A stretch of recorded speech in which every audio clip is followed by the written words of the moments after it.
Bonjour à tous et bienvenue sur la chaîne de Nanto Gobelin Noob. Aujourd'hui, on se retrouve pour notre vidéo de règles de notre fascicule 62 avec pour débuter un petit peu de tactique pour la destruction et entre autres pour les sournifleurs. Les sournifleurs sont donc des spécialistes de la cueillette qui cherchent et récoltent les bonnets de louve et autres champignons très prisés grâce au flair de leur squig renifleur. Alors, ces sournifleurs, ils ont évidemment des avantages. Premièrement, c'est une super unité de soutien parce qu'ils ont une aptitude spéciale qui leur permet de conférer une protection aux autres unités des villes du fil obscur. Ils sont donc très très bons pour soutenir des unités amies et entre autres des unités qui peuvent être importantes dans notre attaque et dans notre armée. Ce qui est intéressant aussi, c'est qu'ils ont des attaques multiples. Donc pour une unité de soutien, ils disposent d'un grand nombre d'attaques, ce qui leur permet de pouvoir bien renforcer les autres unités au combat, mais attention, parce qu'ils sont quand même super fragiles. Ils ont une protection, mais des caractéristiques de sauvegarde et de bravoure qui sont hyper faibles, comme la plupart d'ailleurs des Gloomspites. Donc ils ne tiendront pas longtemps s'ils sont attaqués directement. C'est pour ça que ils vont avoir un intérêt si on les utilise avec leur aura de protection. La meilleure façon donc de les utiliser, clairement, c'est de les déplacer prudemment en soutien d'une autre unité. Ici, l'exemple qui est pris, c'est de les utiliser en soutien du Grand Gargan. Le Grand Gargan va monopoliser l'attention de l'adversaire et eux vont le soutenir en le protégeant, etc., etc. Pour le troupeau de squigs, c'est un petit peu différent. Les troupeaux de squigs sont des meutes qui sont à peine contrôlées.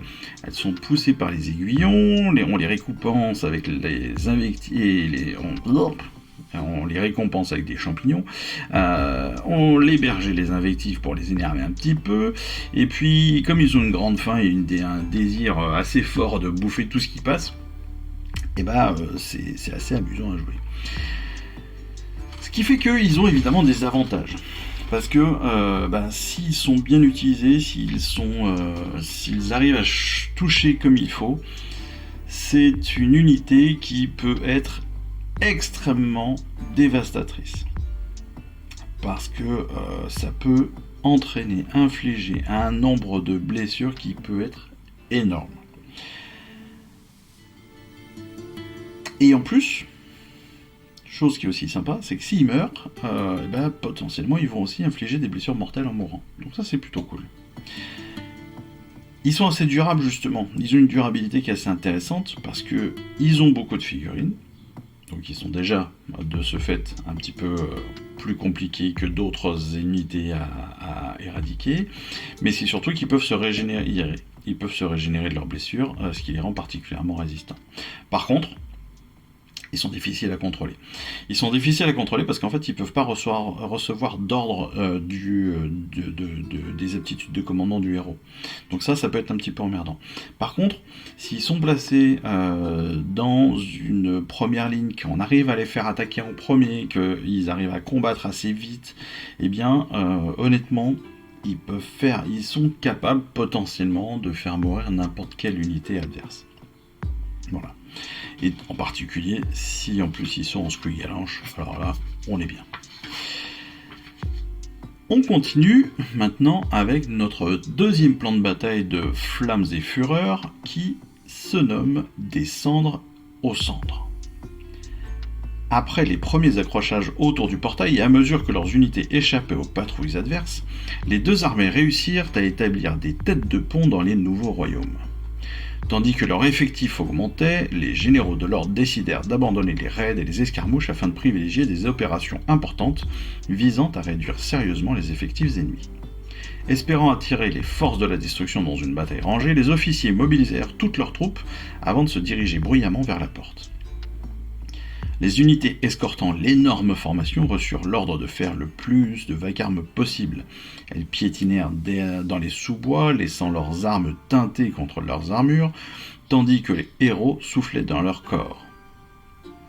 Les commandants marchaient en tête dans l'espoir de fournir des cibles faciles et d'attirer l'attention des Oruks.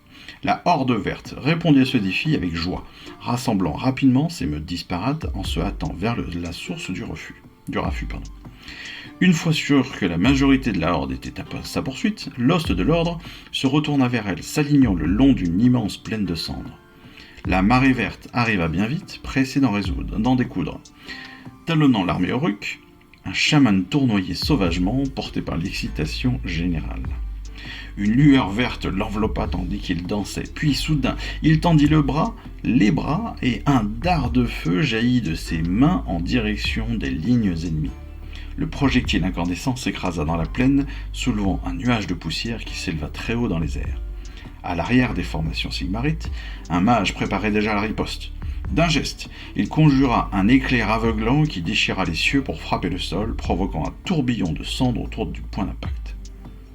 Les lanceurs de sorts incantèrent encore et encore, tandis que l'infanterie se préparait à charger. Bien vite, les deux camps furent enveloppés d'un brouillard tourbillonnant. Incapables de voir clair, les chefs des deux factions ordonnèrent à leurs troupes d'avancer vers les unités adverses. Alors cette semaine, à l'inverse de la semaine dernière, où on avait peu de choix de héros et de troupes, cette fois-ci, on a vraiment une bataille de grande envergure, avec 3 options de héros et 5 options de troupes pour chacune des alliances.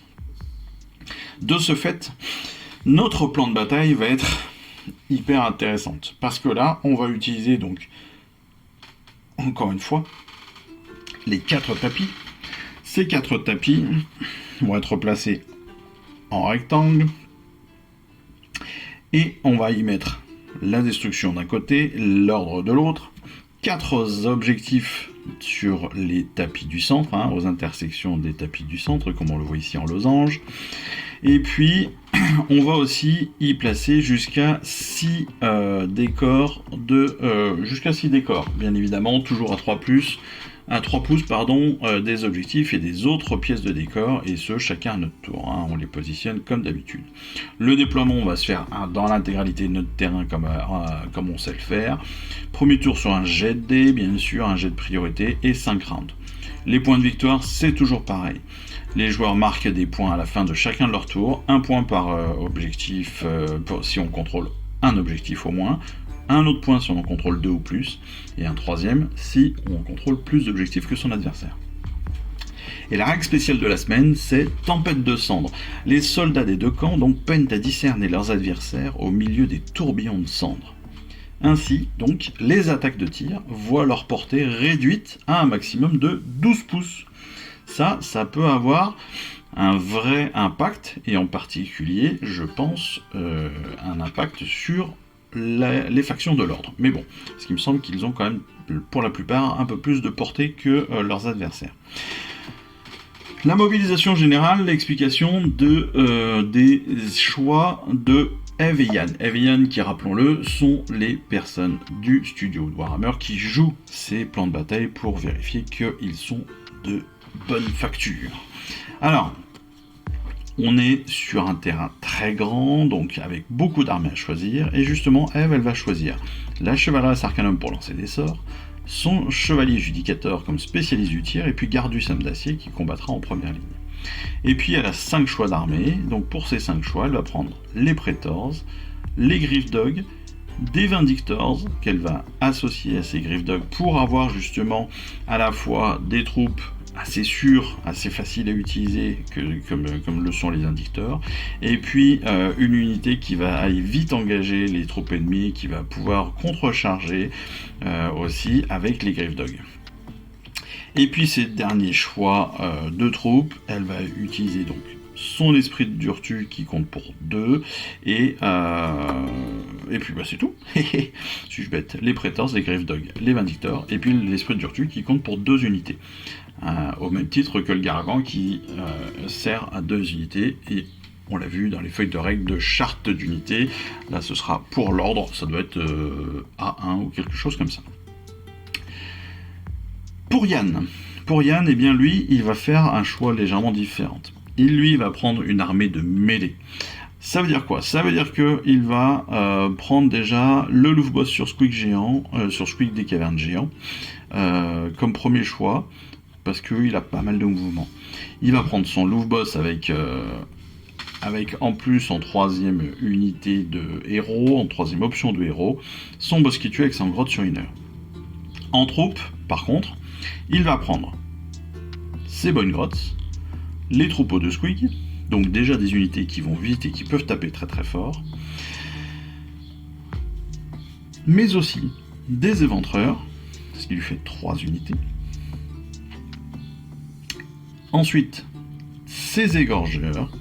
Et en recevant ces égorgeurs, il va pouvoir en récupérer une deuxième unité gratuitement. Donc ça, c'est plutôt très très bon. Ça veut dire que non seulement il aura 10 égorgeurs, mais il en aura une dizaine de plus. Donc vraiment beaucoup de masse, beaucoup de populace dans son armée.